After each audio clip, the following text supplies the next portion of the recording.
Welcome to Real Estate on the Rocks, where you get top shelf real estate conversations served straight up, never watered down. Here's your host, Dave Snowberger.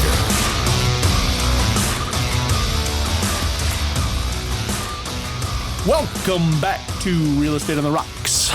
My name's Dave Snowberger. I'm joined in the studio today with Marshall Tucker. What's going on, Marsh? What's going on? Not a lot. About to record this podcast and lay down some knowledge. All right. Let's do it. Hey, we were talking a little bit earlier about mindset. Right. We have constant conversations around mindset, being that we are a high volume team that seems to be busy almost 7 days a week. If I call you on the weekends, it seems like you're still working. Sometimes when you call me, I'm still working. We've got, I'd say the only one that ever really gets a weekend little R&R might be our actual paid staff. If you're a commission part of this team, more than likely you need to work when those people want you to work or want to see homes. Right. I work when everyone's off. Right.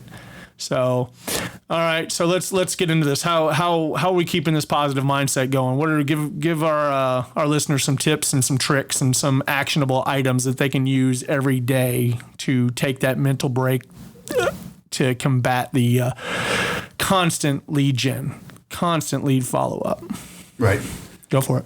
In the morning we do our affirmations just to kind of reset our mind and state our goal for how we're going to have our mentality for the day. Mm-hmm. Keeping a very positive mindset is very important. If you let some of that negativity creep in, it's going to affect everything from your conversations that you're trying to have on the phone to the conversations you're having around you, and it will creep into your mind and actually just change everything. So it's very important to have that positive mindset. Right.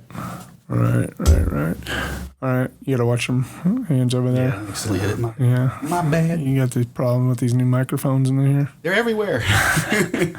They're taking over the podcast studio. Okay, so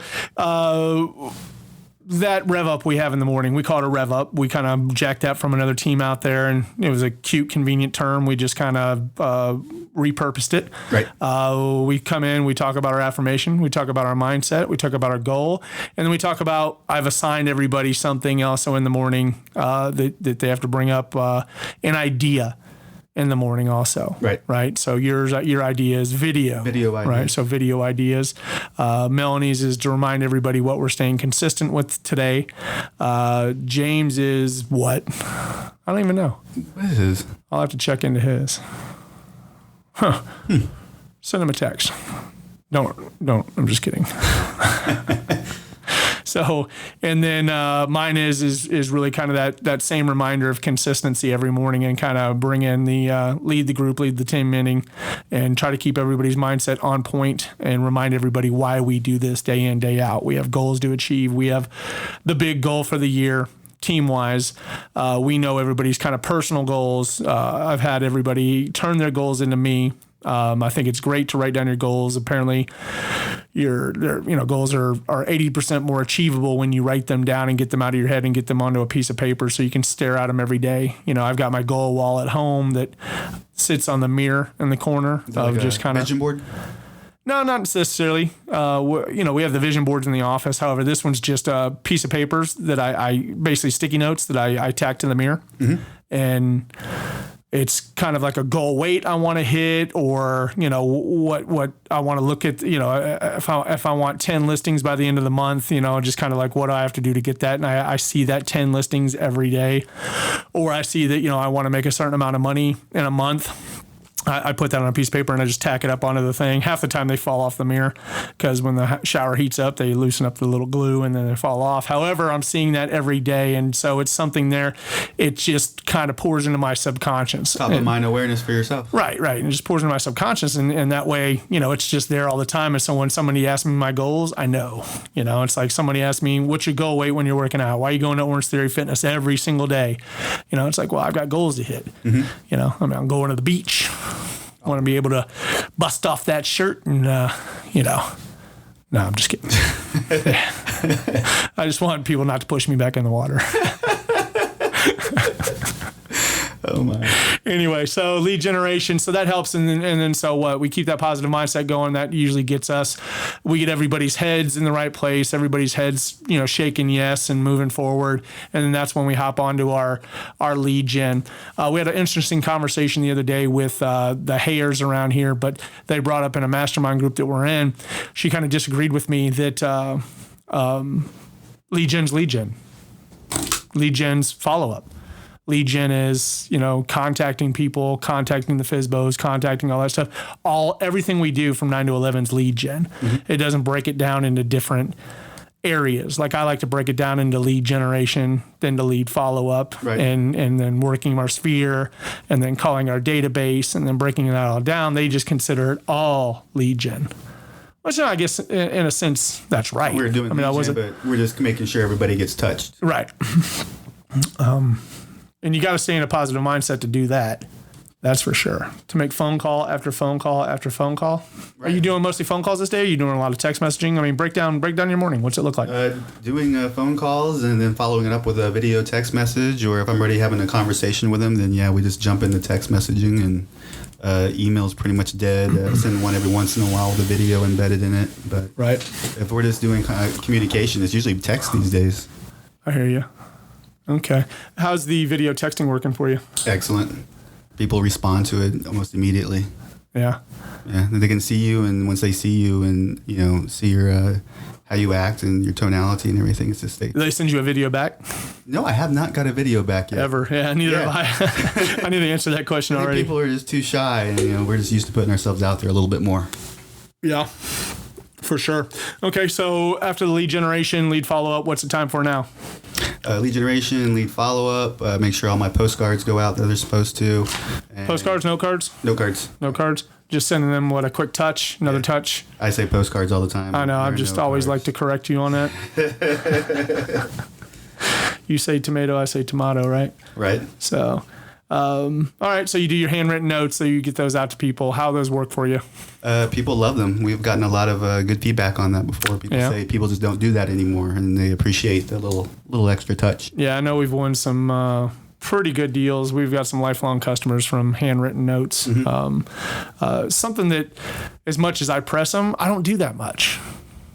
I just because I guess in the role I've taken on lately of just kind of like head marketer of the team, that I'm not doing a lot of postcards. I think it's top of mind awareness because I just set the box right there in front of the computer and then I see them. So after a conversation, it just makes sense just to grab it. I also think my handwriting's garbage. Well, that's part of it. They can't read your writing. It's mystery. Who is this? I like this guy. You know what he said to me? Did he say this or did he say that? Right. I can't think of anything specific to bring up. But so the handwritten notes are always good. Mindset, how you doing that day in, day out? Oh, doesn't that get old? It can. You need to make sure you schedule time for yourself. I know you just got back from vacation, so it's important to put those on the calendar because if you don't, they will get scheduled over very quickly, and then you'll just find out that you're going the whole year again without a vacation. Yeah. Mother's Day is this Sunday coming up, so I try to make sure that I'm putting some time aside for my wife and for my mom, and try not to let anybody take that time from us because I have a habit of working every holiday. But as far as I called it a mental minute yesterday when I was talking to you. Yeah. And whenever you're running multiple deals, 3 or 4 deals going on at the same time, especially all that just happened in a very short time frame, you have a lot of moving parts. And with all those moving parts, if you don't have the systems in place to make sure everything is caught, you can quickly slip up. So just having your mind race and you're touching all these different areas, and I can forget to eat sometimes. And I was like, whoa, when's the last time I ate? It's already 6:00. Yeah. And so just making sure that you put time aside just to take a quick lunch and make sure that you recharge and, give yourself a 5-minute timeout and just collect yourself. Yeah. Good advice. Good advice. You're right. I did just go on vacation, and they always say, it's. I said they always say, but you get busy as soon as you go on vacation. And it happened last year. I went to Florida. Took, I think, 2 listings while I was on the beach. One of them was for sure at the end. One was at the beginning of the week, so I don't really count that. But one was at the end of the vacation. I took this one, or I took a listing right there over the phone, and then I just came back from Florida, and that whole time I was there, my phone blew up the whole time, but I come back to where we've put almost $2 million under contract in the 5 days I was gone. Yeah, it was like 5 or 6 under contract. Yeah, that's insane. That's insane. Took a couple new listings.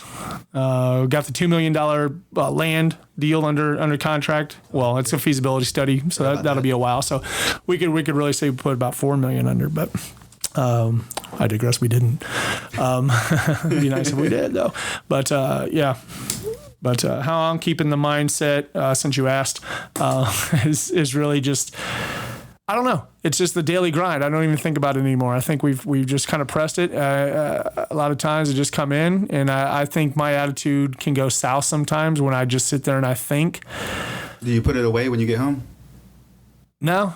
I don't either. I walk through the door, texting, jumping on the computer. Yeah. Hold on, I got to answer these calls. It's marketing. I stack. My biggest thing is marketing. You know that is I sit there and I'm always coming up with just infographics and trying to keep that top of mind awareness. And I market to really keep that presence in the marketplace of I need my sphere to look at me and my people on Facebook and Instagram. And, you know, I mean, nobody sells homes off Instagram. Instagram is building a brand, you know, and getting, it's been good for Top Shelf agents, and it's been good for Real Estate on the Rocks because we get to build through there. Because that's more, to me, you're catering more to the agent facing, you know, consumers that are interested in our podcast and are interested in the Top Shelf Agents brand, you know, and the coaching program and all the other stuff that we have going on and just general advice. That's kind of what I do Instagram for. Everything I do on Facebook for is that, but I mean, it just doesn't stop. Like this morning, I was up early, 6:00 in the morning, before I went to. You said before that your woman's like, get off the computer. What's the difference if I'm watching TV? Yeah. At least I'm making money this way. Yeah, exactly. So that's what I'm trying to do all the time is just do that. And I've got, you know, I went through the other day, bro. I had like 4,900 pictures on my phone, in my iPhone, and I had over 1,000 videos. Wow. You know, and so I've recorded videos from a year ago that I still haven't even posted yet. Wow. So yeah, and I'll do next year, and we'll see what happened on your vacation last week. Right. I still have all that stuff. I still haven't done the trip I took for spring break. I still haven't even put together some of those videos for the Wilco Eat stuff that I do. You know, we stopped at different restaurants. I did the one for Magnolia up there in Waco, the Chip and Joanna Gaines restaurant. I did that one, and then I did another ski mountain. So you still haven't said how you deal with the stress though, because I know you don't drink. So how do you deal with stress? That's it. Just get more work? Yeah. Isn't that weird? I'm stressed out. I'm going to go to work. That's what I do. It takes my mind off of things. I mean, that's what I enjoy doing is sitting there and being creative, you know, and using that creative part of my brain and coming up with ideas like, hey, let's put together a podcast and, you know, go after it. And so I'm researching topics about that. I'm always trying to learn or you know, I took in 3 books last month. I didn't read them. I just listened to them on Audible. However, you know, I probably watched over 50 YouTube videos, you know, on podcasting people and how to do the right, you know, being a great interviewer, doing things like that. You know, like those are the kind of things I enjoy, you know, and that take my mind off things. Because if not, I mean, I don't know what else to do. I mean. Right. I don't do yard work. You know, I mean, I don't have a hot rod to go out and work on. I don't paint. You know, all the things I used to do, like mow the grass, change the oil, and everything. I pay other people to do it now. I leverage it all out. Yeah. You know, so I can work more. So I can leverage more things out. I used to like mowing the grass. It's like that drug commercial. Like I work harder so I can buy more drugs, so I can do more drugs. You know?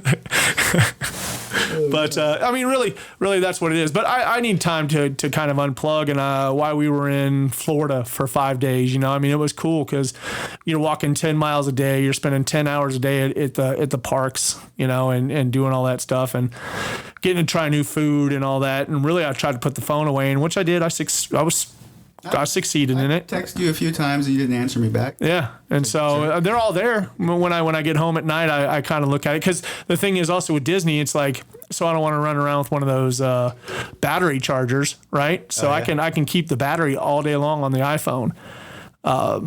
From, you know, we go out there at 10 o'clock in the morning and we're coming home at midnight and I still have a quarter of my battery left. And I took video the whole time and I took pictures all over the park. And, you know, you know me and I like to take the pictures. but just parts of the animal kingdom out there. I mean, it's like there's Mount Everest, and then there's the jungle and all this stuff. So I was taking cool shots that you would never know I was at Disney. You would think I was at Mount Everest, so I took a bunch of that stuff. Then I sit there and I edit them in my downtime. It's like before I'm going to bed, the girls would pass out pretty quick. Nicole and Morgan would just pass out right when we got back. They'd take their showers, me in bed, and boom. And I can't just fall asleep like that. I'll just sit up. And what did I do? I whipped out my phone. I'd answer my emails. And that'd be me on vacation. When I go on vacation, I just want to sleep. Yeah, I wish I could, but AC's on, the room's all dark. Yeah. Well, there's also, this one wasn't that relaxing because there's 10,000 screaming cheerleaders running around, because it was a big cheer convention in town. That's why we were there, because of Morgan's cheer. Things I have to look forward to. Yeah. A couple more years, you can get her into cheer. There you go. I'm going to Disney, baby. Yeah. And you can piss away about $5-6 grand a year off cheer. There you go. But all right, man. Any more tips? I mean, we're just kind of hanging out here in the studio. We don't have anybody around, and life just can get hectic, and it's just important, to remember to take a step back and take care of yourself. Because if you're not taking care of yourself, you can't take care of your client. Oh, boom! Mic drop. Boom. So dumb. All right, man. Well, I appreciate it. I don't know if we answered anybody's questions today or anything like that, but if you have some questions for us, send them over to info@realestateontherocks.com. We'd love to answer them. You can also find us at Top Shelf Agents on Facebook and Instagram. It's a private group for real estate agents only. And so if you'd like an invite, just go ahead and find us on there. And then I'm Dave Snowberger. You can follow me on Instagram. Marshall Tucker's at what is it? Buy with Marshall. Buy with Marshall on Instagram. And you can find us pretty much anywhere that their social media where they're hanging out. So if you'd like to reach out to us, please do. I'd like to thank Michael Harrell, Austin, Texas lender with Guaranteed Rate. He lends in Texas, California, and Arkansas. We bring that up a lot. I don't know why he lends in Arkansas, but he said it was easy to get. Oh, really? I've never asked him. All right. Well, that makes sense now. And so 5-star reviews. If you are listening to this on a podcast device, more than likely they have a review system. If you go on there and you feel that we've earned a 5-star review, please drop that in there. Maybe even leave us a comment. Maybe how we can... well, actually, I'd rather you send constructive criticism to info@realestateontherocks.com. So I appreciate it. Thanks for listening. I'm out.